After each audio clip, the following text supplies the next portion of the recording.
this mic is placed right on my throat. And this tattoo that I have is in Farsi, and it says Man to hastam, which means I am you. And my brother suggested to my family that we get this tattoo. And that was a big deal because my brother's not a tattoo guy.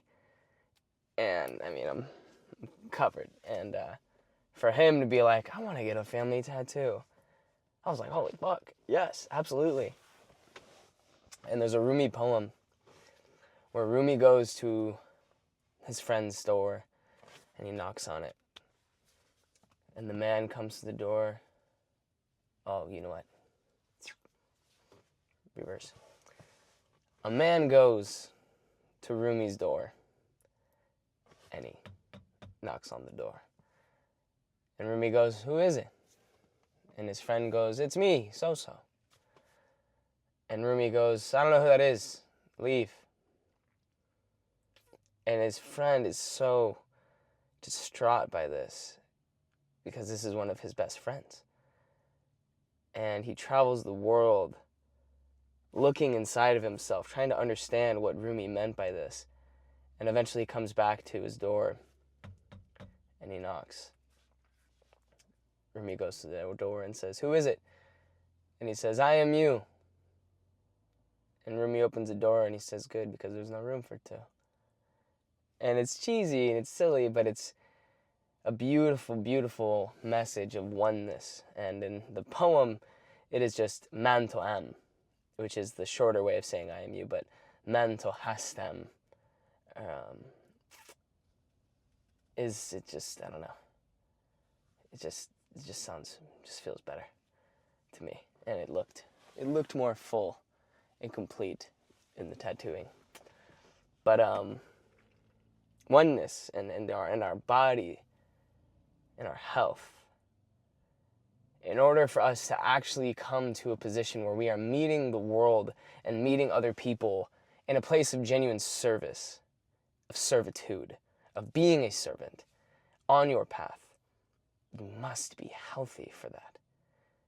You know, you look at the creation of Fit for Service that Aubrey Marcus and that group of people created.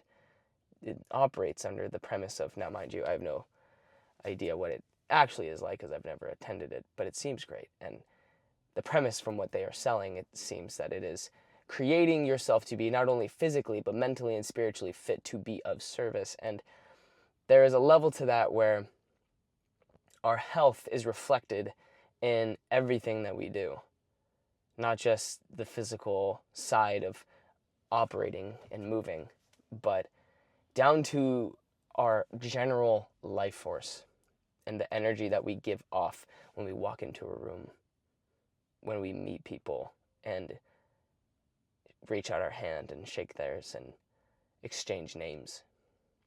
Your vitality and your energy comes out from this. And it is not just this energetical, fantastical realm of energy, but the realness of when you feel somebody who's confident, when you feel somebody who's well, you can sense that. You can sense that peace in them compared to when somebody's a little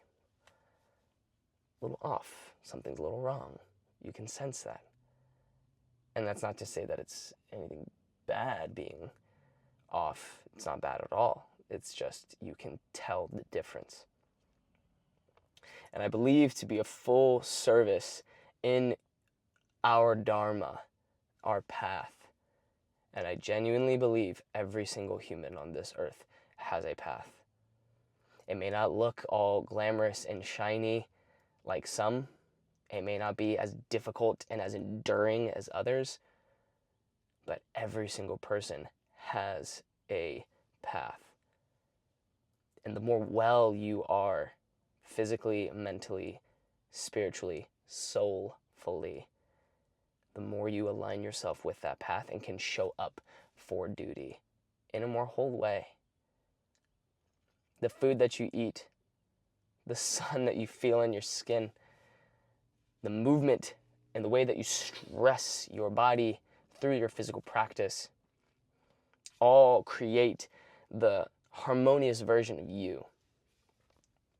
And as above, so below, what you practice day in and day out is what is reflected out.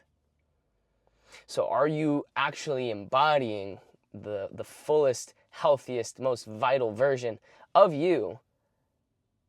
Or is there something that is holding you back? And if so, what is that thing? What is that thing that is causing you to refrain? Refrain? You know what I mean? What is that thing that's causing you to hold back from fully stepping in? Is it time commitments?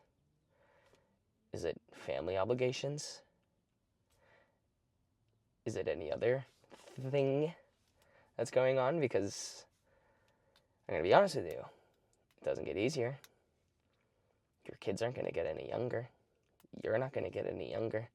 Life's not going to stop bearing responsibilities. So what's the excuse? What's the thing that's made you want to not pursue vitality? Is it conditioning? Is it habit? Is it potentially the infestation of parasites? Whether that is through mental thought, people that we surround ourselves with, or quite literally, you could have a parasitic infection and parasitic environment in your microbiome, which makes you think differently, crave different foods than what you would actually be wanting had you clean yourself, rid yourself of harmful parasitic and bacterial organisms that live in your body physically. What is it? And I feel that everybody knows. I genuinely believe that there is a deep intelligence inside of all of us that really fucking knows what the answers are to the things that we need to be doing. I have this bookmark. This is one of my favorite bookmarks. It says, at the center of your being, you have the answer. You know who you are and you know what you want. Lao Tzu, right? The Tao Te Ching, the way. That's why Time of Sages came from, actually, which is pretty cool. Little Easter egg for you. Time of Sages comes from the Tao. When I was reading that book, they refer to the one who embodies the Tao as the sage, the dragon. And Time of Sages, it came from that. And also, real talk, Jason Momoa, his Instagram name, his Instagram handle is Pride of Gypsies. And I was like, man, that fucking handle is sick. And I wanted to find something cool like that. And Time of Sages just popped up. So it was kind of like an accumulation of inspiration from Jason Momoa being just sick and reading the Tao Te Ching at that time of my life and being really involved with that work. But nonetheless, being the sage that you are and have always been, at the center of your being, you have your answers. And then do you have the courage, which of course you do. But the question of, do you have the courage to listen to what is being told? What internal guidance you have, whether that's to leave a job or a relationship or a thing, to stop eating and drinking certain things, to stop consuming specific content, to start moving your body, start doing the things that you know you need to be doing.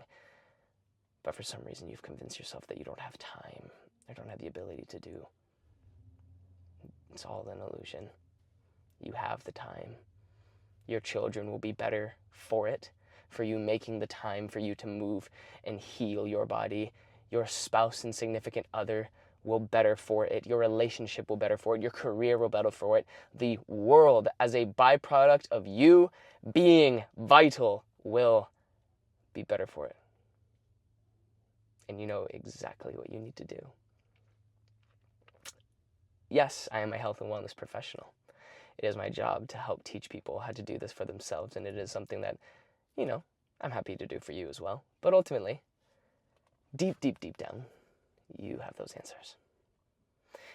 And how do we find those answers? Of course, it's through meditation.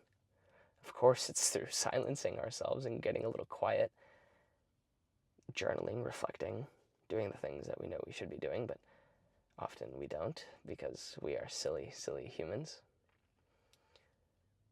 Life is a gift, and this is the time right now to fully embrace that. There's so much change happening for the collective right now, for the mass